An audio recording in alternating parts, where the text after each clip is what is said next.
Pour une même tâche, une personne qui utilisera sans doute l'intelligence artificielle demain aura un avantage sur quelqu'un qui ne l'utilise pas. La difficulté pour des enseignants aujourd'hui, c'est de pouvoir dire voilà, pourquoi j'apprends ça? Et répondre à cette question-là, c'est vraiment fondamental. Si j'ai un outil qui me permet de répondre ou de produire ce qu'on me demande de faire à l'école en 3 secondes, ça pose un problème. Mais ça, on l'avait déjà avec Internet, on l'avait déjà avec Wikipédia, on l'avait déjà avec les calculatrices.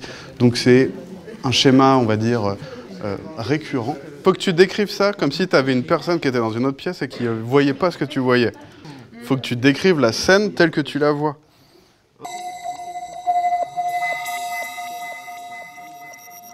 C'est de l'intelligence moyenne, un peu, voilà, un peu molle, pas très créative, pas très drôle non plus. Et on peut avoir envie de rajouter de l'individualité et de la créativité là-dedans. C'est d'abord bien définir ses objectifs, ce que je cherche, pourquoi je le fais, ce que j'ai envie d'atteindre. Et ensuite, on utilise un outil pour atteindre cet objectif-là. Ça réélève la nécessité d'être plus créatif. Et pour se distinguer justement de cette logique machine-là, il faudra sans doute soit être excellent, donc supérieur au résultat machine, soit savoir se distinguer. Donc c'est de l'individualisation, ou de la créativité, ou de la communication. Mais paradoxalement, ça ne retire pas la créativité, ça met même une exigence supplémentaire pour la créativité.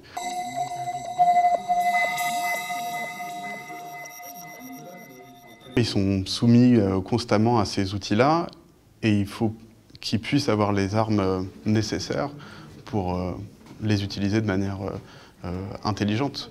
Peut-être qu'au lycée, on a suffisamment d'esprit critique pour pouvoir justement s'approprier un outil puissant pour réaliser son travail.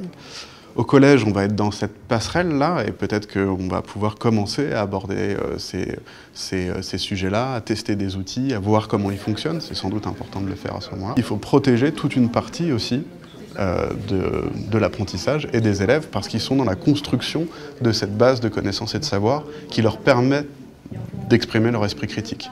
On a des responsabilités aussi à protéger ou préserver les élèves justement, enfin n'importe quel même citoyen ou jeune, quand il est face à ces outils-là puissants, parce qu'il lui faut les armes pour affronter ça, justement pour rester voilà, maître de ce qu'il va produire, proposer, exprimer son esprit critique.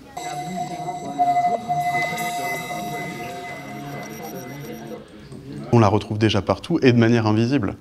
Et c'est ça qu'il faut essayer, c'est de rendre ces éléments-là visibles, perceptibles, qu'ils puissent les identifier, qu'ils puissent se dire « Ah là, attention, ce que je suis en train de consulter ou l'information qu'on est en train de me donner, c'est éventuellement une machine qui est en train de me la donner et elle est potentiellement pas sûre ou pas fiable. » Mais pour moi, il n'y a aucune règle ou aucun environnement dans lequel on aura une protection totale.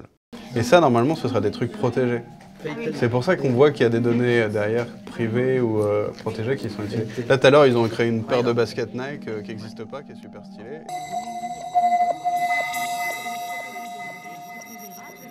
Quand on va être sur des modèles, par exemple, d'IA générative comme ChatGPT, le fait d'avoir pu observer que derrière, le mécanisme n'est pas si complexe, de pouvoir se dire, oui, il y a une marge d'erreur, oui, il y a quelque chose qui peut produire voilà, des informations fausses ou erronées. Et du coup, passer par là peut rassurer et faciliter la remise en cause, l'exercice de son esprit critique, parce que c'est ça qu'on va leur demander. Ils doivent développer cette même capacité à avoir les connaissances qui leur permettent d'évaluer la réponse qui est en face et de faire preuve d'esprit critique pour la remettre en cause et l'évaluer.